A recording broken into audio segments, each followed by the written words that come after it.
할렐루야. 아, 어제 날씨가 34도였다고 하더라고요. 기상청에서 경주가 제일 뜨거웠다고. 근데 오늘 더 더운 것 같아요. 안에만 있었다가 밖에 나가니까는 더 그런 것 같은데요. 정말 하루하루 지나가면서 더 더워지지 않나. 그런데 제가 조심스럽게 소망해 보는 것은 이 뜨거운 무더위 속에서도 그럼에도 불구하고 우리에게 허락된 날들, 우리에게 허락된 삶들 속에서 정말 하나님을 향한 마음이 더욱더, 그 열정이 더욱더 뜨거워지고 더욱 충만해지기를 소망합니다. 저 역시 연약하기 때문에 순간순간 계속해서 저를 붙잡아 주십시오라면서 마음 가운데 기도하며 나아갈 때가 너무 많습니다. 오늘 우리 함께 나누는 말씀이 계속해서 요한복음을 지금 주일날 오후 시간에 저와 시간이 될 때 이제 계속 나누려고 하는데, 사실 요한복음 주제가 되게 좀 어렵습니다. 이해하는 것도 좀 어렵기도 하고, 요한복음 자체가 가지고 있는 그 메시지가 굉장히 좀 깊기 때문에, 그리고 한 주제만 가지고 하는 게 아니라 물론 똑같이 예수 그리스도에 대해서 이야기를 하고 있지만 굉장히 다양한 주제로 이렇게 이야기가 전개되고 있습니다. 그래서 아직까지 우리가 1장을 벗어나지 못하고 있는데요. 왜냐하면 중요하기 때문에 그렇습니다.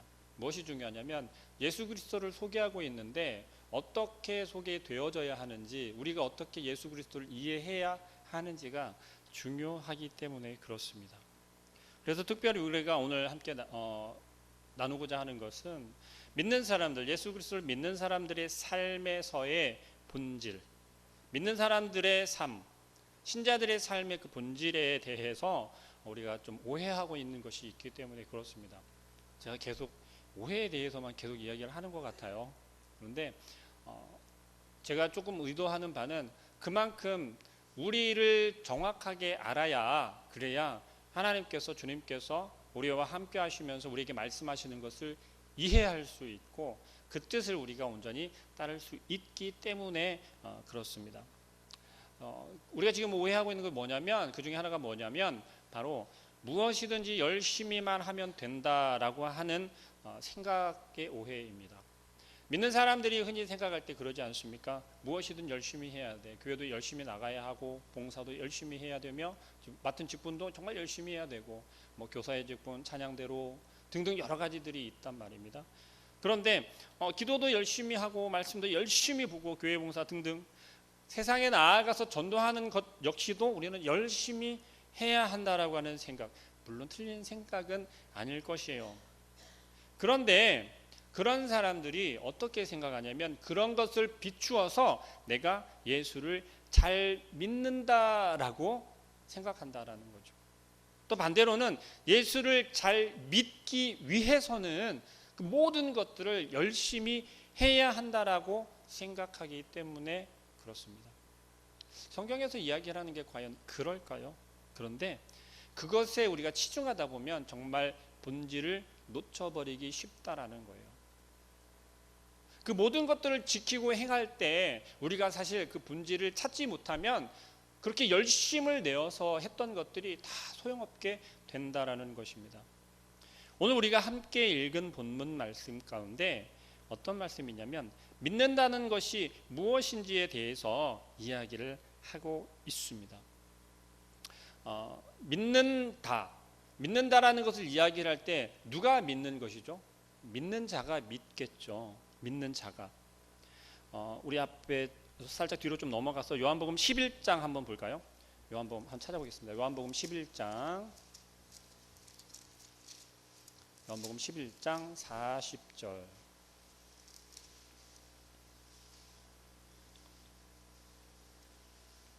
요한복음 11장 40절 함께 읽어보겠습니다. 시작.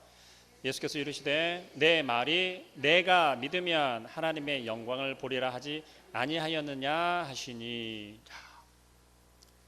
무슨 말이냐면 예수님께서 말씀하셨을 때 내가 나를 믿으면, 예수 그리스도를 믿으면 하나님의 영광을 볼 것이다 라고 이야기를 했다라는 거예요. 근데 우리는 그것을 어느 때 이야기를 한 거냐면 나사로를 살리신 그 타이밍에 그 시점에 마르다에게 이야기를 한 거예요. 네가 믿으면 하나님의 영광을 보리라 라고 이야기를 합니다. 주님의 말씀을 믿게 되면, 또 주님을 믿게 되면 볼 거라는 거예요. 무엇을 본다라는 것이죠? 오늘 요한복음 11장에서 이야기를 하는 것처럼 하나님의 영광을 본다고 이야기를 합니다. 이게 무슨 말인지 좀 쉽게 이해가 잘 안 되시죠? 이해가 되시는 분도 물론 계실 거예요. 그런데 이게 분명하게 1 더하기 1은 2야 라고 뚜렷하게 이야기를 하고 있는 것이 아니라 예수님을 믿으면, 말씀을 믿으면 그러면 무언가를 본다는데 그것이 하나님의 영광이라고 이야기를 한다는 것이죠. 자, 여러분, 이 조금은 헷갈리기도 하고 너무 뜬구름 같은 이 이야기가 무슨 이야기인지가 오늘의 핵심입니다. 신앙의 본질, 기독교의 본질이라고도 이야기할 수 있을 것 같은데요. 신앙의 본질이라는 것이요, 그것이 하나님의 영광을 본다라는 것. 오늘 14절과 18절 말씀에 이 본다라고 하는 단어가 사용이 되어졌어요. 근데 무엇을 보는지에 대해서 이야기를 하는데, 무엇을 본다고 이야기를 하냐면 그리스도의 영광을 보는 것. 그리스도의 영광을 보는 것. 14절 말씀 중하반절에 보니까 그러죠. 우리가 그의 영광을 보니, 그 영광이 독생자의 영광이다라고 이야기를 합니다. 또 그리스도가 전능하신 창조주라는 것을 본다라는 거예요. 하나님의 아들이시면서 성자 예수 그리스도를 알게 된다라는 것입니다. 또 이것만이 아니죠. 그리스도를 봄으로써 하나님의 그 성품, 하나님의 성품과 또 하나님께서 하신 일과 또 하시는 일들, 그러한 일들에 대해서 우리 성도들이, 믿는 신자들이 즐거워하게 된다고 이야기를 합니다. 한 번 더 정리를 하자면 신앙이라고 하는 것, 우리가 믿는 사람들의, 신앙인들의 신앙이라고 하는 것이 보는 것인데, 말씀을 보고 듣고 보고, 근데 그것이 곧 무엇이냐면 그리스도의 영광을 보는 것, 하나님의 영광을 보는 것이라고 성경이 이야기를 합니다. 여러분, 성육신 하신 하나님, 예수 그리스도가 이 땅에 오셔서 행하신 그 일들, 말씀이 육신이 되어 라고 이야기를 하지 않습니까? 14절 말씀에 말씀이 육신이 되어, 이 말씀이 곧 태초에 천지 창조 때 하나님과 함께 계셨던 그 말씀이신, 빛이신 예수 그리스도가 우리의 몸과 동일한 모습으로 이 땅에 오셨다라는 거예요. 이게 성육신이잖아요. 그런데 그 성육신 하신 그것이 바로 말씀이 육신이 되어라고 설명하고 있다라는 것입니다. 그래서 이 땅에 오신 그 예수 그리스도가 우리 가운데 거하심에라고 14절 말씀에 시작하고 있지요. 근데 이 거하심에라고 하는 이 단어가 굉장히 의미가 깊더라는 거예요. 예수 그리스도가 이 땅에 오셔서 우리와 함께 거하시는데, 이것이 단지 이때에만 예수님께서 오신 그것만을 바라보면서 이야기하는 것이 아니라 어느 것으로 이야기를 하고 있냐면 히브리 단어 거하시메라고 하는 그 뜻으로 이해하고 있다라는 것이죠. 그것이 히브리어로는 이제 스케노라고 하는 단어인데요. 이게 거하시메라고 하는, 근데 어근이 헬라어 어근이에요. 그래서 이 말을 찾아보니까 거주하다, 살다, 정착하다, 장막을 치다 라고 하는 의미를 다 가지고 있대요. 이게 히브리어하고 헬라어하고의 구분은 구약과 신약의 구분을 크게 짓잖아요. 그러니까 예수님께서 오신 이후, 이전. 그런데 중요한 것은 예수님께서 오시기 이전에도 헬라어가 사용이 되어졌다라는 이야기죠. 그러니까 헬라어는 사실 인정받지 못하는 그런 언어였어요. 왜냐하면 고급 언어가 아니고 상인들이 이런 그 바닷가에 사는 그러한 사람들이, 서민들이 시장통에서 사용되던 그런 언어가 사실은 처음에 헬라어였어요. 그런데 그것이 보편적인 우리나라 한글이 만들어져서 한자가 사용되어지다가 한글이 만들어져서 서민들에게 널리 보급이 되는 것처럼 그와 비슷한 원리로 생각을 하시면 돼요. 그래서 좀 저급하게 여겨졌었거든요. 이제 유대인들이 사실은 히브리어를 사용을 했단 말이죠. 헬라어를 사용을 하면 조금 이렇게 한꺼풀 이렇게 접고 본다고 하잖아요. 그런 때가 구약 시대였었어요.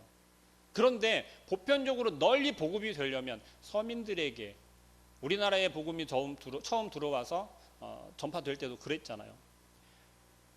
그런 연유에서 일지 모르겠으나 이 사용되어지는 단어들이 히브리어의 단어가 헬라어의 뜻을 가지고 있을 때 의미가 조금 달라지는 것들이 있어요. 그런데 같은 의미로 다른 단어를 사용하는 경우도 있다라는 것이죠. 그것은 원 어근에서 파생되어진 단어의 의미가 달라지면서 그렇게 되어집니다. 제가 지금 말씀드리고자 하는 것은 뭐냐면 이 거하시메라고 사용되어진 이 단어가 요한복음에서 사용되어진 이 헬라어 단어가 어근을 따라서 히브리어로 사용되어진 단어를 보면 성막을 가리켜요. 성막. 여러분들은 성막이 어떤 건지 잘 아시죠? 성막이 어떤 거죠? 하나님께서 이스라엘 백성에게 성막을 주신 이유가 뭘까요? 하나님께서 이스라엘 백성들에게 성막을 지으라고 명령하셨던 이유가 분명히 있거든요. 그들이 광야 생활하면서 힘들어서 내가 위로해주기 위해서? 아니요, 그런 의미는 아니라는 거죠. 성막이 가지고 있는 의미, 성막 안에 뭐가 있습니까? 우리가 잘 알고 있는 것, 지팡이 들어있죠, 십계명 들어있죠, 언약궤. 그런데 그게 의미하는 게 뭐냐라는 거죠. 이스라엘 백성들은 그것을 언약궤를 가지고 성막 안에서 왜 그렇게 철저하게 성막에 들어가는 것을 지켰고 그 성막을 철저하게 경건하게 만들었고 그걸 거룩하게 만들었고 왜 그랬을까요? 철저하게 하나님께서 명령하셔서 물론 그렇게는 하거든요. 성막이 가지는 의미는요, 성막은 하나님께서 거하시는 곳이라는 거예요. 하나님께서 거하시는 곳.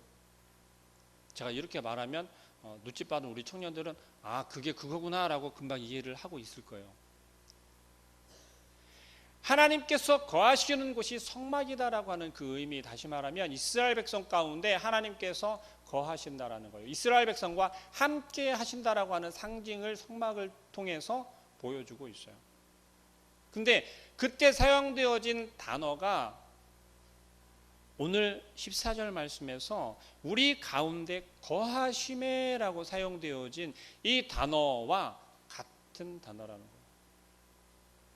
결국 하나님께서 이스라엘 백성과 함께 하기를 원하셨던 그 하나님의 마음이 지금 예수 그리스도가 우리와 함께 하기를 원하시는 그 성막이라고 하는 그 단어와 동일하게 사용이 되어졌다라는 거예요. 결국 말씀이 육신이 되어 우리 가운데 거하신다라고 하는 것은 이스라엘 백성과 함께 하셨던 그 하나님께서 우리와 함께 하신다라는 의미입니다. 여러분, 하나님께서 우리와 굳이 왜 함께 하기를 원하실까요? 예수 그리스도가 우리와 안에 무엇 때문에 거하려 하실까요? 이유는 너무 간단해요. 우리에게 긍휼을 베풀기 위해서, 우리를 구원하기 위해서 그 모든 것들이 다 포함이 되기는 하겠죠. 그러나 가장 큰 이유는 뭐냐면 하나님이 저와 여러분을 사랑하시기 때문이라는 거예요. 하나님의 그 사랑이 없으면, 그 사랑하심이 없다면 우리 가운데 거할 이유가 없어요. 하나님께서는 이스라엘 백성과 함께 하기를 원하셨어요. 그들을 사용하기를 원하셨다는 것이 곧 하나님께서는 이스라엘 백성들과 함께 하기를 원하셨다라는 거예요. 그들의 불순종, 그들의 하나님 앞에서의 불평과 그들의 나태함과 악한 것들을 하나님은 아셨지만 함께 하기를 원하셨다는 거예요. 자, 성경에서, 구약 성경에서 하나님을 보는 자는 산다고 했습니까? 죽는다고 했습니까? 하나님을 보는 자는 죽는다고 그랬어요. 살 자가 없다라고 했어요. 근데 하나님을 보는 사람도 있죠. 모세도 보았고요, 이사야도 봤고요. 그런데 정면을 보았다라고 성경에서 이야기를 하지는 않아요. 어떻게 보았어요? 모세는 하나님의 등짝을 봤다 그러죠. 근데 그것도 구름 가운데서 하나님의 영광으로. 오늘 유치부 설교가 어떻게 일부러 맞추려고 한 건 아니었는데 성막이었어요. 유치부 설교가 성막이었어요. 그런데 성막에 하나님께서 임재하실 때, 여호와 하나님께서 임재하셨을 때 성막 가운데 뭐가 임하냐면 구름이 확 내려와요. 그러면 여호와 하나님께서 임재하신 것으로 이스라엘 백성들이 알았어요. 그것을 무엇라고 표현하냐면 하나님을, 여호와 하나님을 보았다라고 표현해요. 구름을 통해서 여호와 하나님을 보았다라고 표현한다라는 것이죠. 물론 상징적으로 이야기를 하고 있다라는 거죠. 직접 볼 수가 없기 때문에 그렇습니다. 오늘 영광을 보니, 영광을 본다라고 하는 이야기를 많이 해요. 14절부터 18절 말씀에 하나님의 영광이라고 하는 것, 여러분은 하나님의 영광을 보십니까? 참 이모세 강도사는 이렇게 생뚱맞은 질문을 정말 잘해요, 그죠? 뭐 밑도 끝도 없이 설명도 안 해주고 무조건 물어보잖아요. 하나님의 영광을 본다라고 하는 것, 우리가 예수 그리스도를 듣고 봄으로, 예수 그리스도를 어떻게 봅니까? 우리는 말씀으로 보잖아요, 그죠? 말씀으로 듣고 본단 말입니다. 근데 예수님께서 이야기를 하세요. 빌립이 물어보잖아요. 아버지를 어떻게 보십니까? 아버지 얼굴을 어떻게 봐요? 라고 물어봐요, 예수님한테. 그러니까 예수님께 뭐라고 말씀하십니까? 야, 너 나 보고 있잖아. 너 나를 보고 있으면서 어떻게 아버지를 또 보여달라고 하냐? 라고 이야기를 해요. 되게 희한한 말 같지 않습니까? 그러는 거예요. 우리 아들이, 저 자녀가 없습니다. 예를 들어서 말씀드리는 거예요. 우리 아들이 저한테 와서 그러는 거예요. 아버지를 보여주세요. 그러면 이해가 되세요?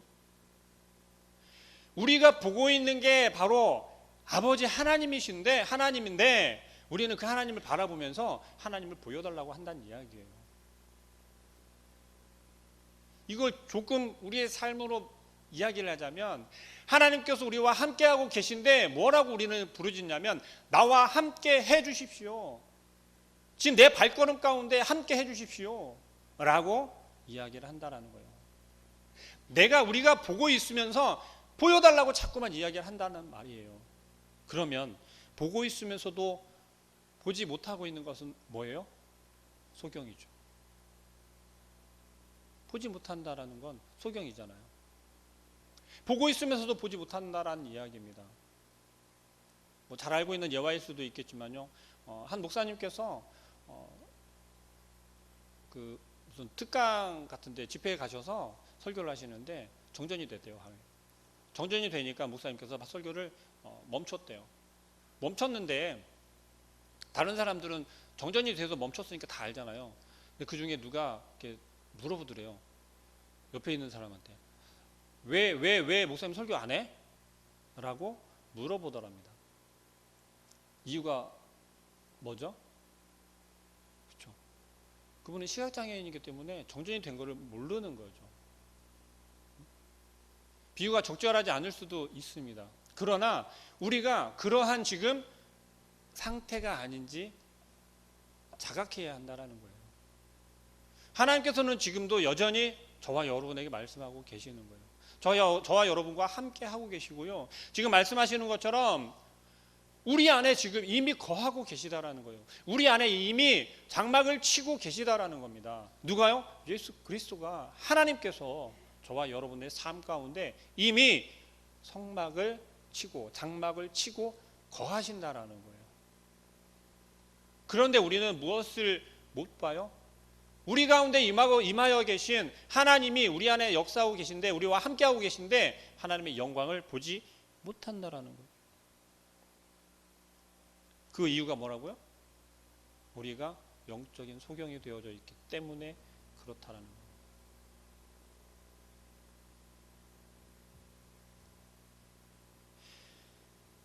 성막은요, 하나님께서 철저하게 이스라엘 백성들과 함께 하기를 원하시는 하나님 입장에서, 하나님 주관에서의 뭐 이런 표현이 적절할지 모르겠지만 이기적인 명령이었어요. 내가 너희랑 함께 할 거야. 그냥 같이 할 수도 있잖아요. 함께 옆에서 거닐 수도 있고, 함께 그러지 못하는 이유는 딱 하나예요. 하나님은 흠이 없고 깨끗하시고 거룩하신 분인데 우리는 뭐예요? 더럽고 추하고 오염되어져 있는, 부패해져 있는 죄인이기 때문에 함께 할 수 없는 거예요. 그랬기 때문에 그 거룩하신 분이 우리와 함께 하기 위해선 뭐가 있어야 돼요? 거룩한 처소가 필요하다는 것이에요. 그것이 성막이었어요. 지금 우리에게, 저와 여러분에게는 이런 성막이 무엇입니까? 그게 뭐예요? 예수 그리스도란 이야기예요. 예수 그리스도로 인해서 우리의 더러움이 어떻게 되는 거예요? 깨끗해질 수 있는 거예요. 우리의 타락하고 부패한 것이 어떻게 될 수 있어요? 치유될 수 있다라는 이야기입니다. 아니, 이미 그렇게 되었다라는 거예요. 그런데 우리는 어떻게 되는 거죠? 우리 안에 거하시는 그 예수 그리스도를 보지 못해요. 그렇기 때문에 하나님의 영광을 우리의 삶 가운데 볼 수 없고 나타낼 수 없다라는 것입니다. 여러분, 우리는 이미 알고 있어요. 뭘 아냐면 이미 성경에서 다 가르쳐 주고 있기 때문에 알고 있다란 이야기예요. 무엇을요? 하나님께서는 나와 함께 할 거야. 영원히 나와 함께 하기로 약속하셨어. 그 약속은 변할 수 없어. 근데 나는 더럽고 추하고 나는 힘이 없으니까 내 힘으로는 안 되기 때문에 하나님께서는 우리에게 방법을 주셨다라는 거죠. 그게 뭐예요? 예수 그리스도. 예수 그리스도를. 이스라엘 백성들이 자꾸만 실패하고 넘어지고 하나님 앞에 불순종하는 것을 하나님께서는 보시고 내가 너희들을 사랑하는데 너희는 도저히 안 되겠다, 잘라버려야지 하는 게 아니라 희망을 주신 게 바로 성막을 주셨다라는 거예요. 지금 우리에게는 성막이 필요 없는 것은 무엇 때문에요? 예수 그리스도가 그 성막의 완전체로 우리에게 오셨기 때문에 그렇습니다. 여러분, 주님께서 여러분과 함께 하심을 믿습니까? 주님께서 여러분의 힘이 되심을 믿습니까? 주님께서 하나님의 영광을 여러분에게 비춰주심을 믿습니까? 그렇다면 우리의 삶 가운데 하나님의 영광이 드러나지 않을 수 없다라는 거예요. 하나님의 영광을 못 볼 수가 없다라는 거예요. 그것이 무엇이라고 이야기를 하냐면 은혜라고 이야기를 합니다. 은혜. 여러분, 하나님의 영광은요, 우리에게 하나님의 선한 품성으로, 선한 성품으로 하나님의 하시는 일로 이끌어 주세요. 우리가 원하지 않아도 그렇게 끌려갈 수밖에 없다라는 것이에요. 왜냐하면 그 영광을 보는 사람은 그 은혜와 진리가 충만해진다라고 이야기를 하거든요. 그 은혜와 진리가 충만해진다라고 하는 것이 곧 뭐예요? 하나님의 그 인자하심과 자비하심과 그 인애와 그 사랑이 우리 가운데서 충만해진다라는 거예요. 넘쳐난다라는 거예요. 그것을 우리는 하나님의 헤세드라고 이야기를 합니다. 그런데 오늘 본문에서는 뭐라고 이야기해요? 은혜와 진리는 예수 그리스도로 말미암아 왔다라고 이야기를 합니다. 그렇다면 이 진리가 하는 것, 이 히브리어 단어로 헬라어로는 에메트라고 합니다. 근데 이것은 진리, 진실, 성실, 변함이 없는 이다라는 거예요. 이것을 합쳐서 이야기를 한다면 이렇게 이야기할 수 있어요. 하나님의 언약적인 사랑. 그 언약적인 사랑이 어떻게 되냐면 끊어질 수 없는 사랑이라는 거예요. 하나님의 언약은 결코 끊어지지 않기 때문에 그래요. 그 끊어질 수 없는 언약적인 사랑, 그것은 곧 어떤 것입니까? 이루어지지 않을래야 이루어지지 않을 수 없는, 반드시 이루어질 수밖에 없는 사랑이라는 말이에요. 하나님이 저와 여러분을 사랑하시는 건 사랑하지 않을 수 없다라는 거예요. 그 사랑이 끊어질 수 없다라는 것입니다. 그것이 우리에게 은혜인 줄 믿으시길 바랍니다. 그것은 틀림없이 분명하고 정확하게 그리고 성실하게 여러분들에게 끊임없이 공급되어질 줄로 믿습니다.